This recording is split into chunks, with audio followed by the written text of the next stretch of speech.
Hello students, मैं आप सबकी बायोलॉजी मेंटर एजुकेटर सृष्टि मैम संकल्प के इस ऑनलाइन प्लेटफॉर्म पे एक बार फिर से आप सभी का स्वागत करती हूँ। मैं अपने ऑफलाइन क्लास में आप सभी को मॉलिक्यूलर बेसिस ऑफ इनहेरिटेंस पढ़ा चुकी थी, तो आज मैं इस ऑनलाइन प्लेटफॉर्म पे भी सेम टॉपिक आप सभी के लिए लेकर आई हूँ। तो चलिए स्टार्ट करते हैं। Molecular basis of inheritance.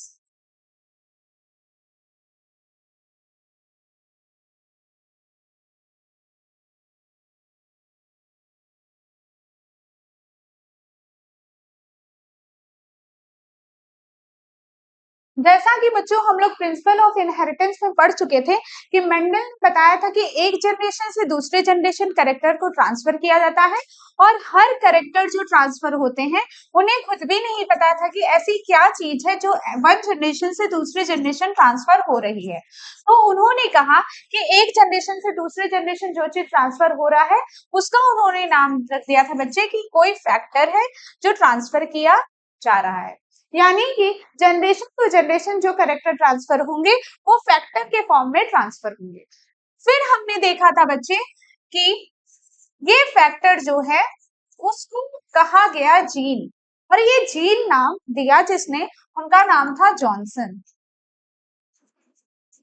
Means Johnson एक साइंटिस्ट है जिन्होंने कहा कि मेंडल ने जो बात कही थी एक जनरेशन से दूसरे जनरेशन कैरेक्टर ट्रांसफर हो रहे हैं, कैरेक्टर किस फॉर्म में ट्रांसफर हो रहे हैं, तो जीन के फॉर्म में ट्रांसफर हो रहे हैं। फिर बच्चे उसी चैप्टर में हम लोगों ने डिस्कस किया था क्रोमोसोमल बेसिस ऑफ इनहेरिटेंस, और क्रोमोसोमल बेसिस ऑफ इनहेरिटेंस कहती थी कि जो ये जीन है वो पाए जाएंगे, तो कहाँ पाए जाएंगे, क्रोमोसोम के ऊपर। यानी कि अल्टीमेटली जो एक जनरेशन से दूसरे जनरेशन कैरेक्टर ट्रांसफर होगा उसमें रोल किसका होगा, तो क्रोमोसोम का होगा। ठीक है। मॉलिक्यूलर बेसिस ऑफ इनहेरिटेंस में हम पढ़ते हैं कि ये जो क्रोमोसोम बने हैं ये क्रोमोसोम किस चीज से बने होंगे। मॉलिक्यूलर बेसिस ऑफ इनहेरिटेंस में यही हमको पढ़ना है। तो ये पढ़ने से पहले हम जानेंगे कि सेल में हम लोगों ने देखा था कि जो सेल होते हैं वो टू टाइप्स के होते हैं। एक होते हैं प्रोकैरियोटिक सेल्स और दूसरे होते हैं यूकैरियोटिक सेल्स।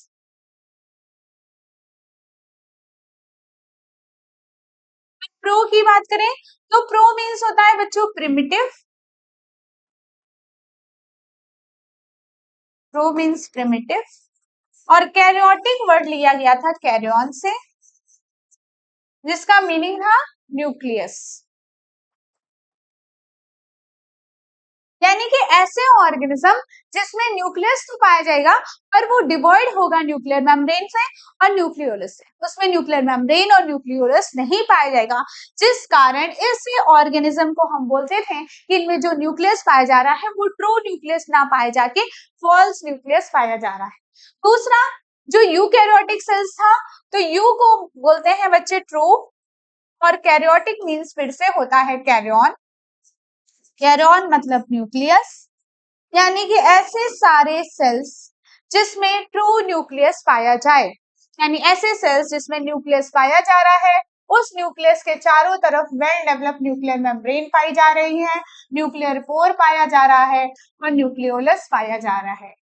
और इसी न्यूक्लियस के अंदर पाई जा रही है कुछ ऐसी एसिड जो जनरेशन के ट्रांसफर में रिस्पॉन्सिबल है, कैरेक्टर को जनरेशन से जनरेशन ट्रांसफर कराने में रिस्पॉन्सिबल है। तो ये एसिड क्या है, इसी एसिड को बच्चे नाम देते हैं हम न्यूक्लिक एसिड।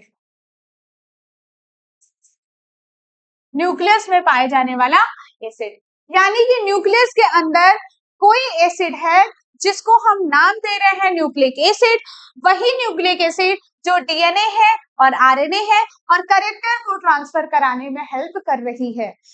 डीएनए और आरएनए ही कैरेक्टर को ट्रांसफर कराने में हेल्प कर रही है। न्यूक्लिक एसिड की टाइप्स है, तो ये जो न्यूक्लिक एसिड है ये अल्टीमेटली किस चीज का बना होगा, तो न्यूक्लिक एसिड का स्ट्रक्चरल कंपोनेंट क्या होगा। जैसे कि बच्चों हमारी बॉडी बनी होती है सेल से, हमारे बॉडी का सबसे स्मॉलेस्ट यूनिट कहलाता है सेल। तो इस न्यूक्लिक एसिड का स्ट्रक्चरल यूनिट और स्मॉलेस्ट यूनिट क्या होगा, इस न्यूक्लिक एसिड का सबसे छोटा यूनिट या सबसे स्मॉलेस्ट यूनिट, हम उसको बोलते हैं न्यूक्लियोटाइड। अब ये न्यूक्लियोटाइड है क्या, कितने कंपोनेंट से बना है, उसके बारे में अगर हम डिस्कस करें तो न्यूक्लियोटाइड के जो स्ट्रक्चर होते हैं वो थ्री टाइप्स के होते हैं, थ्री कंपोनेंट से बने होते हैं। इस न्यूक्लियोटाइड में जो तीन बेसिक इंपॉर्टेंट कंपोनेंट है उनका हम नाम बताते हैं। तो जो पहला कंपोनेंट है बच्चे जो न्यूक्लियोटाइड बनाता है उसका नाम है नाइट्रोजनस बेस। नाम है नाइट्रोजनस बेस। अब पहला कंपोनेंट जो न्यूक्लियोटाइड बनाएगा उसका नाम है नाइट्रोजनस बेस। दूसरा कंपोनेंट जो न्यूक्लियोटाइड में पाया जाता है और बहुत जरूरी भी है उसका नाम है पेंटोज शुगर। तो ये है सेकेंड कंपोनेंट ऑफ न्यूक्लियोटाइड। और थर्ड कंपोनेंट जो न्यूक्लियोटाइड में पाया जाता है उसको हम कहते हैं फॉस्फेट ग्रुप। यानी कि अल्टीमेटली जो न्यूक्लियोटाइड बना होगा उसमें तीन मेजर कंपोनेंट पाए जाएंगे। First nitrogenous base, second pentose sugar और थर्ड फॉस्फेट ग्रुप। ये जो तीनों ग्रुप हैं इनको हम डिटेल में पढ़ते हैं एक एक करके कि ये है क्या। तो सबसे पहले बच्चे हम स्टार्ट करते हैं नाइट्रोजनस बेस की। तो नाइट्रोजनस बेस के बारे में अगर हम बात करें तो नाइट्रोजनस बेस फिर से डिवाइडेड है टू टाइप्स में। तो नाइट्रोजनस बेस को डिवाइड किया गया है टू टाइप्स में, एक है प्यूरीन और दूसरा है पिरामिडीन। प्यूरीन और पिरामिडीन। जो प्यूरीन है वो फिर से फर्दर डिवाइडेड है टू में। पहला है बच्चे एडेनिन जिसको हम ए से डिनोट करते हैं, दूसरा है गुआनिन जिसे हम जी से डिनोट करते हैं, adenine and guanine. Pyrimidine three types के होते हैं, एक है साइटोसिन, दूसरा है थाइमीन और तीसरा है यूरेसिल। यानी कि nitrogenous base major two types के, प्यूरीन एंड पिरामिडीन।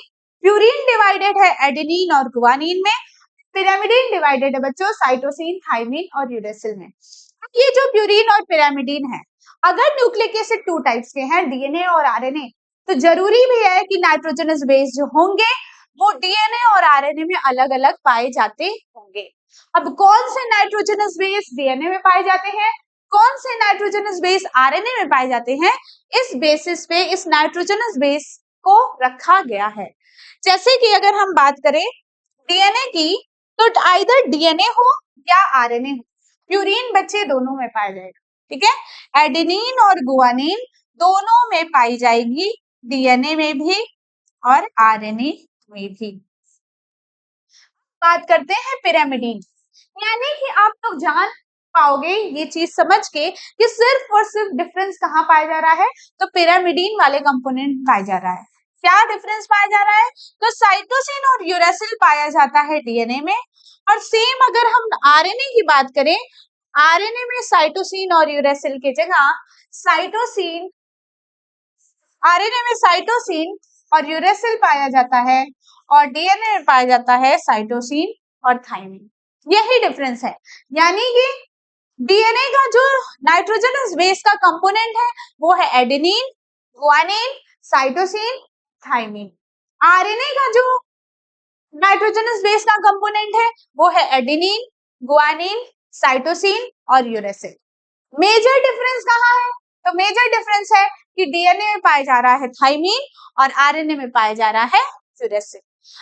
दूसरे कंपोनेंट की बात करते हैं न्यूक्लियोटाइड जिसका नाम है पेंटोज शुगर। तो पेंटोज शुगर को हम देखते हैं बच्चे, पेंटोज शुगर में नाम ही आ रहा है पेंटोज, पेंटोज शुगर, यानी ये ऐसा शुगर है जिसमें जो कार्बन है वो 5 कार्बन है। यानी ये जो शुगर है वो 5 कार्बन वाला शुगर है। अगर ये शुगर 5 कार्बन वाला है तो ये शुगर फिर से बच्चे 2 टाइप्स में डिवाइडेड है। ये जो पेंटोज शुगर है ये फर्दर 2 टाइप्स में डिवाइडेड है। एक शुगर जो है उसे हम बोलते हैं राइबोज शुगर, और जो दूसरा शुगर है उसको हम नाम देते हैं डीऑक्सीराइबोज शुगर। Deoxyribose sugar. अब इस राइबोज शुगर और डीऑक्सीराइबोज शुगर में ऐसा क्या डिफरेंस है कि एक को हम नाम दे रहे हैं राइबोज और दूसरे को हम नाम दे रहे हैं डीऑक्सीराइबोज। तो देखते हैं स्ट्रक्चर इसका बनाते हैं। तो सबसे पहले हमने अगर बोला है कि ये शुगर पेंटोज शुगर है, 5 कार्बन वाला शुगर है, हम यहाँ पे रिंग भी जो बनाएंगे बच्चे वो 5 कार्बन वाली रिंग बनाएंगे दोनों के लिए। दोनों के लिए हम 5 कार्बन की रिंग बनाएं। अब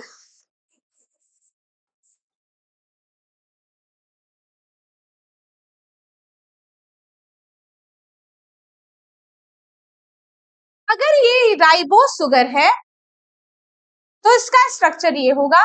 अगर ये डीऑक्सीराइबोज शुगर है तो इसका स्ट्रक्चर ये होगा। अभी मैं बताती हूँ डिफरेंस कहाँ पे है।